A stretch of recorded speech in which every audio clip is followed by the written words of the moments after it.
Have you thought about an appraisal for your wildlife art, your taxidermy work? It costs a lot of money to get these items, costs a lot of money to produce these items, costs a lot of money to go on these hunting trips. You know that as well as I do. There's a lot of memories involved.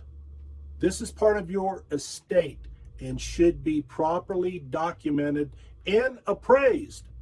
We will help you.